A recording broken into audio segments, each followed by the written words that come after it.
Hey everyone, welcome to Cold Case Study. I'm your host Morgan. If you didn't listen to the trailer for this podcast, I suggest that you do. But today's episode is about America's unknown child, the boy in the box. Case notes will be dropped on my Instagram account for you guys to check out, along with the sources I used for today's show. But without further ado, let's cut to the trigger warning. Warning. The audio you are about to listen to contains mentions of murder, pedophilia, child abuse, both physical and sexual, as well as bodily mutilation. Listener discretion is advised. On a wet, chilly spring day in February 1957, Frederick Bananas chased a bunny through the bushes, hoping that it wouldn't be caught in the muskrat traps that were known to be in the area. The area itself was on Susquehanna Rd in the Fox Chase area, Philadelphia, Pennsylvania, a known site for people to dump their garbage and old appliances. While looking for the bunny, Frederick came across a large doll in a cardboard box. He thought nothing of it, until the next day, that is. On February 25, 1957, a radio broadcast went out about a missing 4-year-old girl. Frederick panicked. Was it not a doll he saw, but the missing girl? Frederick Bananas didn't want to go to the police, especially if it was a little girl. Why, you may ask? Because he was a peeping Tom, known for spying on girls at the local Good Shepherd School for Wayward Girls that was down the road from where he had been the day before. After having the sense knocked into him by several people he called to consult, he called the police. They did not find a doll, nor did they find a little girl. The missing 4-year-old girl was found a week later, having locked herself in the closet of a vacant home, starving to death before anyone could find her. Back on Susquehanna Rd, the police discovered the body of a young boy between the ages of 3 and 7, naked and disposed of in a rather large cardboard box, wrapped in a cheap flannel blanket. He had pale skin with several small moles on his face and chest, blue eyes, and blonde hair. His fingers and feet were pruned like he had been in the water for an extended period of time before or after his death. The boy had a full set of baby teeth, noted to be slightly buck-toothed, and his body showed the marks of years of continuous abuse. His blonde hair had been cut right before or after death, as it was still clinging to his body. The cause of death was found to be severe trauma to the head. Additionally, they found that he was acutely malnourished, had an L-shaped scar on the underside of his chin, and that he had surgical scars on both his left ankle and groin. These scars are also important later on in the story, so write them down in your sleuth book, folks. Due to the cool, damp weather at the time, it made it impossible to tell how long the boy had been dead. It was estimated that it could have been as short as 2 or 3 days to as long as 2 or 3 weeks. The box that he was found in was a J.C. Penney bassinet box. According to the serial number, 12 of those bassinets had been sold locally between December of 1956 and February 16, 1957, all of which had been bought with cash. Of the 12 buyers, 8 came forward to say that they either still had the cardboard box or they had put it out for trash. The box itself was reportedly in good condition, slightly weathered on the outside with white paint marks on the inside, indicating that the bassinet purchased had been white. An important clue to write down in your sleuth book. The box was sent to the FBI for analysis, but no fingerprints or identifying marks were found. The blanket the body was wrapped in had been recently washed and had a diamond plaid design with blocks of green, rust, brown, and white. It was also found to have been mended with cheap thread on a domestic sewing machine. The blanket was taken to the Philadelphia Textile Institute for testing, where they determined it had been made in either Beacon Mills, Winona, North Carolina, or Esmond Mills at Granby, Quebec, Canada. Sadly, though, this blanket was mass-produced and shipped to dozens of wholesalers throughout the country, so it was impossible to pinpoint exactly where the blanket used to dispose of the body was purchased. A group of 270 Police Academy recruits scoured the area of Fox Chase for clues. Where the body was found was not heavily wooded, yet it was dense with smaller shrubbery that was perfect for small game such as bunnies and muskrats to live in. and there was about a 10-foot clearing of obstructive vegetation from the roadside, which is where the garbage was dumped. This is where the body was left as well. 17 feet away from the body, a man's blue corduroy cap with a leather strap and buckle was found. It was size 7th and 1/8. It was analyzed by the FBI, but nothing of significance was discovered. The cap was made by the Robbins Bald Eagle Hat and Cap Company in Philadelphia. When interviewed, Mrs. Hannah Robbins, the owner of the company, claimed to remember the man who bought the hat, as the leather strap and buckle were custom editions that he requested. The man in question was around 20 years old, and according to Mrs. Robbins, bore resemblance to the dead boy. The man came to the store alone, wearing working clothes, did not speak with a foreign accent, and had blonde hair. To my knowledge, this man was never identified. A tan child scarf and yellow flannel shirt, size 4, were also found at the scene, but went nowhere upon investigation. As did a set of children's black shoes that were tested on the dead boy's feet and found to be too large. A dead cat wrapped in a gray sweater with a torn piece of blanket that was similar to the blanket found with the boy was also discovered at the scene. It was determined that there was no correlation between the dead cat and the dead boy. Dr. Joseph W. Spellman, the city medical examiner, performed a 2-hour autopsy on the boy in the box. Dr. Spellman established that the boy had been murdered by multiple, violent blows to the head. He also launched a campaign in cooperation with the Philadelphia General Hospital, where women volunteers examined all of the medical records between 1953 and 1957 in the hopes of finding traces of an operation or treatment the boy may have had. Fingerprints and footprints were taken from the boy, and the police were initially hopeful that he would be identified swiftly. This turned out not to be the case. As the police grew anxious, they took a picture of the boy, dressed and sitting in a chair. This picture was then circulated on 400,000 flyers and included with every gas spill in the state. Still, no one came forward to claim the boy. Hundreds of leads were chased down, interviews were conducted, and attempts to corroborate stories were made. One interview made in 1957 was from a man whose name was kept confidential that claimed to have seen a woman and her son on the side of the road trying to get something out of their trunk in the middle of the night. He thought they may have been having car troubles, but all of his attempts to communicate with them were shunned. This is an important clue to remember, so write it down in your sleuth book for later. The case sadly went cold as newer, warmer bodies took precedent.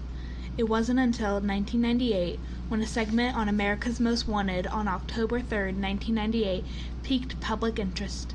With the instrumental aid and expertise given by the International Organization of Crime-Solving Experts, known as the Vidocq Society, permission was obtained for the boy's body to be exhumed. He had been buried in a pauper's grave, paid for by a member of the public. When exhumed, the body had degraded to the point where they could not find any viable nuclear DNA. However, they did extract mitochondrial DNA from the teeth. If you don't know, mitochondrial DNA is your maternal half of the DNA kept, you guessed it, in the mitochondria. While not as useful as nuclear DNA, which has both sides of your DNA coding, it can be used to link the boy to his maternal side of the family if a viable person presents themselves. The DNA obtained in 1998 did rule out any possibility that the boy was Stephen Danham, a missing New York boy who had been kidnapped in 1955.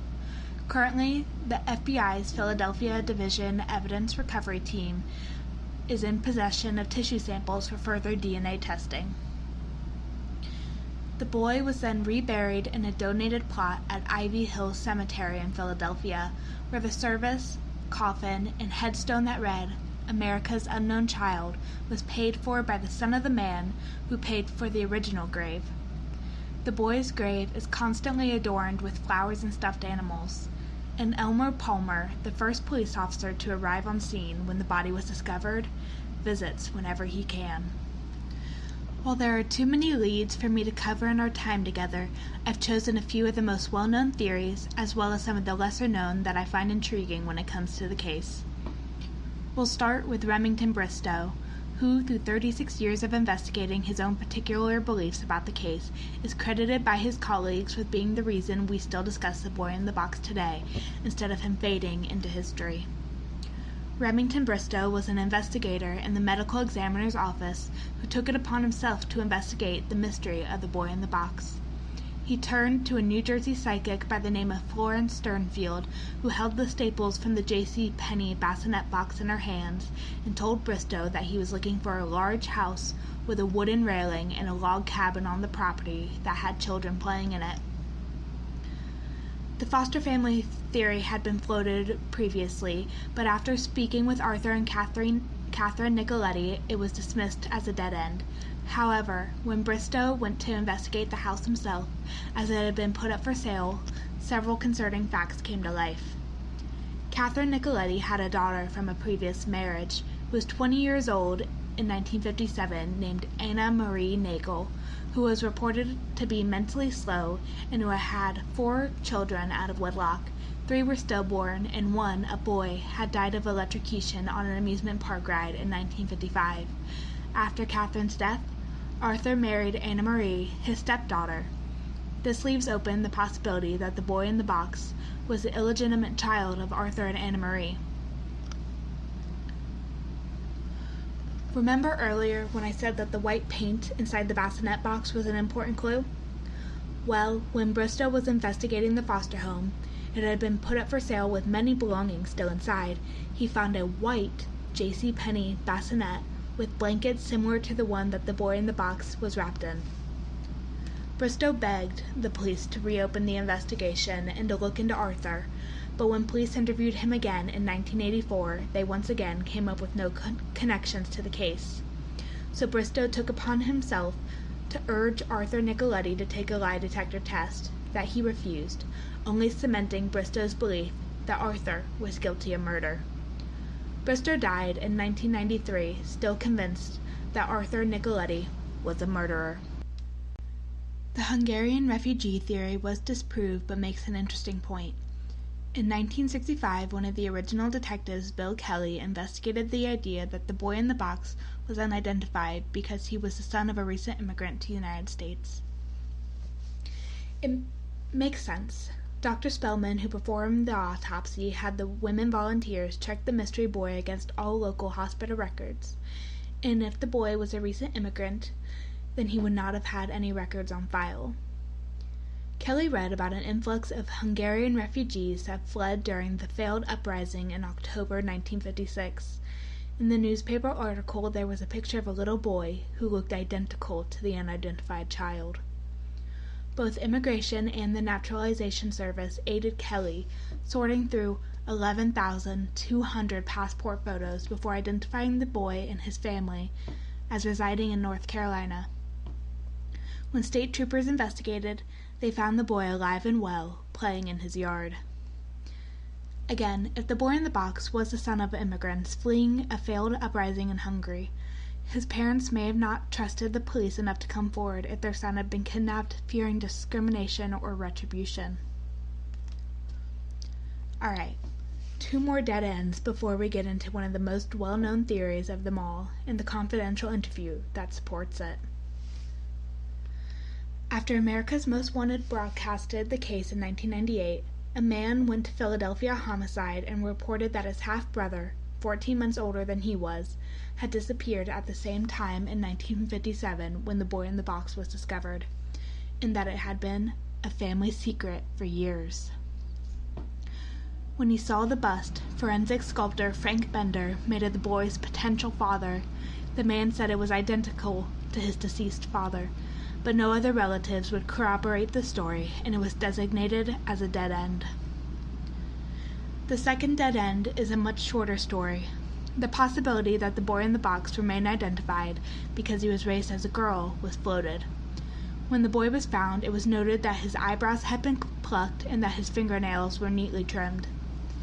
This is where the note in your sleuth book comes into play. If the boy was being raised as a girl, could the offender have tried to cut the child's penis in an attempt to feminize him? Despite how illogical and horrible that sounds, it cannot be ruled out. A sketch with the boys with long hair and straight across bangs was circulated, but still no leads came of it. Original detective Bill Kelly was quoted saying about this theory, "I would not rule it out. I mean, not even for a moment." End quote. And finally, we get to the most well-known theory there probably is surrounding the case, the M theory. The Ohio informant, also known as M, was a businesswoman from Cincinnati, contacted the police in 2002 through her psychiatrist. She had told the story years earlier in therapy, but was only now ready to come forward to the authorities. M claimed that her mother was abusive, both physically and sexually towards her, and had purchased the boy in the box from his birth parents in the summer of 1954. M recounted that when she was 10, she had handed an envelope of money to a man in exchange for a scrawny, mentally handicapped boy who didn't speak. His name was Jonathan. M's family lived in a decently affluent area of Philadelphia, not too far away from the Fox Chase area, where both of her parents were employed by the local school district, her father as a science teacher and her mother as a librarian.